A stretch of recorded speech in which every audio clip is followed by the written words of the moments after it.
Hello students, आज हम देखेंगे स्टैंडर्ड 11 के चैप्टर 3 का टॉपिक नंबर 3.5 त्वरण।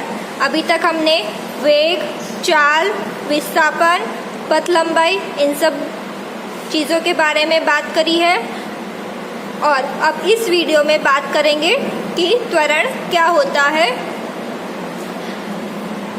सिंपल लैंग्वेज में त्वरण मतलब कि धीरे धीरे जो चीज़ बढ़ती है उसको बोलते हैं त्वरण।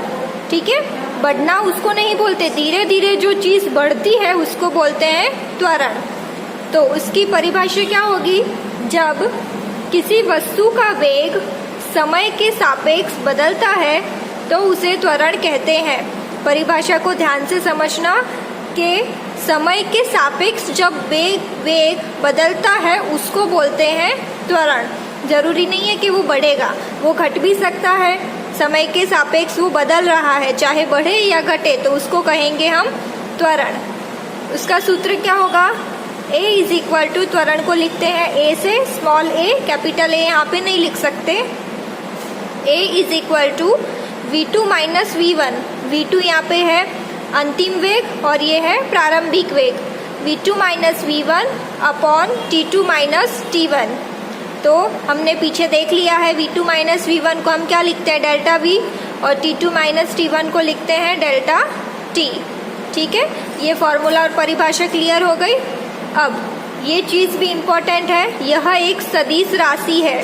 सदिश राशि है मतलब क्या है कि इसमें दिशा की भी आवश्यकता होती है। मतलब इसमें आपको दिशा का भी ध्यान रखना पड़ेगा, कौन सी दिशा में है, धनात्मक है, ऋणात्मक है, कौन सी दिशा है वो भी ध्यान रखना पड़ेगा, क्योंकि त्वरण एक सदिश राशि है। इसका SI मात्रक क्या होगा? तो SI मात्रक होगा मीटर पर सेकेंड स्क्वायर। चलिए अब एक एग्जाम्पल लेते हैं हम। एक गाड़ी है जो कि शुरू हो रही है, तो पहले तो वो विराम अवस्था में थी, तो यहाँ पे उसका वेग क्या था? 0 था।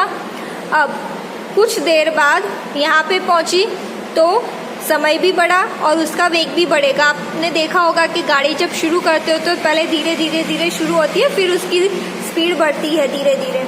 ठीक है, तो पहले यहाँ पे पहुँची, फिर जब यहाँ से यहाँ पे पहुँची तब उसका वेग और भी ज़्यादा बढ़ गया और समय भी ज़्यादा हो गया। मान लेते हैं यहाँ पे समय 4 सेकेंड था, तो यहाँ पे 8 सेकेंड हो जाएगा, तो समय भी बढ़ा और उसका वेग भी बढ़ा। तो इसको हम क्या कह रहे हैं कि ये गाड़ी त्वरित गति कर रही है। ठीक है, अब यहाँ पे हम बात करेंगे कि वेग बढ़ भी सकता है, घट भी सकता है। तो बढ़ता है उसको हम बोलते हैं त्वरित या त्वरण, और जो घटता है उसको बोलते हैं अत्वरित। अब यहाँ पे इसी एग्जाम्पल में हम देखते हैं कि इससे आगे जाके अगर गाड़ी में ब्रेक लगी तो उसकी गति वापस से कम हो गई। अब ब्रेक अचानक नहीं लगती, पहले धीरे धीरे धीरे कम होगी, फिर जाके गाड़ी रुकती है, तो उसकी स्पीड कम होगी, फिर गाड़ी रुकेगी। तो उस समय हम क्या बोलेंगे कि गाड़ी अत्वरित है। ठीक है, गाड़ी कैसी है? अत्वरित है। ब्रेक लगाने पे गाड़ी अत्वरित होती है। ठीक है, तो ये चीज़ क्लियर हुई कि वेग बढ़ भी सकता है, घट भी सकता है। अगर बढ़ता है तो उसको बोलेंगे हम त्वरित, घटता है तो उसको बोलेंगे अत्वरित। क्लियर? चलिए अब हम ये इम्पोर्टेंट पॉइंट देखेंगे कि यह धनात्मक, ऋणात्मक, शून्य कुछ भी हो सकता है। अगर उसका वेग बढ़ रहा है या घट रहा है वो हमें ध्यान देना है। कौन सी दिशा में? हमने पहले ही बात करी कि यह एक सदिश राशि है, तो कौन सी दिशा में है, दिशा हमें इसमें जानना आवश्यक होता है। अब इसमें हम कौन सा ग्राफ देखेंगे? वेग समय ग्राफ देखेंगे। और वेग समय ग्राफ को क्या, वेग समय ग्राफ से हमें क्या मिलता है? त्वरण। जैसे हमने पीछे स्थिति समय ग्राफ देखा था, दूरी समय ग्राफ देखा था, उसी तरह ये है वेग समय ग्राफ और इससे हमें मिलता है त्वरण। चलिए अब हम यहाँ पे देखते हैं। सबसे पहले हमने x अक्ष बनाया और y अक्ष बनाया। अब यहाँ से गाड़ी का ही उदाहरण ले लेते हैं। यहाँ से हमारी गाड़ी गति करना शुरू करती है तो ये 0 हो गया। यहाँ से धीरे धीरे जैसे जैसे समय बढ़ेगा वैसे वैसे उसका वेग भी बढ़ेगा, तो ये गाड़ी सीधी लाइन में गति कर रही है। अब यहाँ पे मैं मान लेती हूँ कि जब वेग 2 था तब समय भी 2 था, और जब वेग 3 था तब समय क्या था? 4 था। आप लोग स्केल से बनाओगे तो अच्छे से हो जाएगा। तो यहाँ पे v2 मेरा क्या होगा 3 होगा और v1 क्या होगा 2 होगा, क्योंकि अंतिम वेग है 3 और प्रारंभिक वेग है 2। उसी तरह अंतिम समय है 4 और प्रारंभिक समय है 2। इस तरह से आपको देखना है। अब हमें पता है ढाल का सूत्र क्या होता है y/x। पिछले वीडियो में हमने देख लिया है कि सीधी लाइन का सूत्र होता है y = mx + c। ये 0 हो गया तो y = mx। तो m यहाँ पे क्या है ढाल है, तो m = y/x होता है। ठीक है, तो ढाल क्या है y/x। अब यहाँ पे y पे क्या लिया है हमने वेग लिया है और x पे क्या लिया है समय। अब वेग को हम किस प्रकार लिखेंगे v2 - v1 और समय को t2 - t1 ये लिखा। अब इसको हम डेल्टा v बोलते हैं, इसको डेल्टा t। तो हमें वेग समय ग्राफ से क्या मिल जाएगा त्वरण। ये किसका सूत्र है त्वरण का। समझ में आ रहा है, जैसे पहले हमने स्थिति समय ग्राफ किया था उसी प्रकार है। तो हमें वेग समय ग्राफ अगर हम बनाते हैं तो उससे हमें किसी भी वस्तु का त्वरण मिलता है। चलिए अब हम उदाहरण देखते हैं कि त्वरण कब 0 हो सकता है।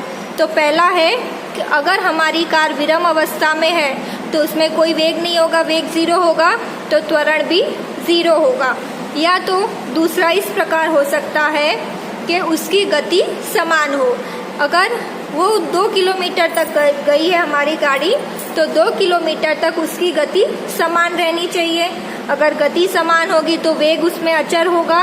वेग अचर होगा मतलब कि v2 और v1 समान होगा, मतलब अंतिम वेग और प्रारंभिक वेग दोनों क्या होगा समान होगा।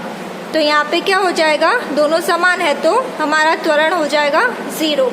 ठीक है, तो ये 2 स्थिति ऐसी है जब हमें त्वरण 0 मिल सकता है। पहले तो कार अगर विरम अवस्था में होगी तब, या दूसरा जब अचर गति से कोई भी वस्तु चलेगी तब।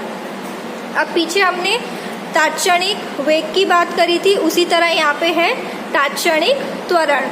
तो तात्क्षणिक त्वरण, तात्क्षणिक मतलब हमने देखा है क्या होता है कि किसी एक समय में कोई भी एक समय की पर्टिकुलर एक समय की बात होगी तो उसको बोलेंगे हम तात्क्षणिक। तो हमारे पास सूत्र तात्क्षणिक में हम लिमिट लगाते हैं, limit delta t tends to 0 मतलब बहुत ही छोटा, और डेल्टा v/t इसको लिखेंगे हम dv/dt। अब एक एग्जांपल लेते हैं कि मान लेते हैं हमें अगर बोला गया हो कि 10 सेकेंड में त्वरण कितना होगा वो जानना है। ठीक है, तो यहाँ समय दिया है 10 सेकेंड का, तो 10 सेकेंड का तात्क्षणिक त्वरण जानना है तो हम कैसे पता लगाएंगे। 10 सेकेंड के आगे का और पीछे का दोनों की जो भी कीमत मिलेगी वो क्या होगी तात्क्षणिक त्वरण।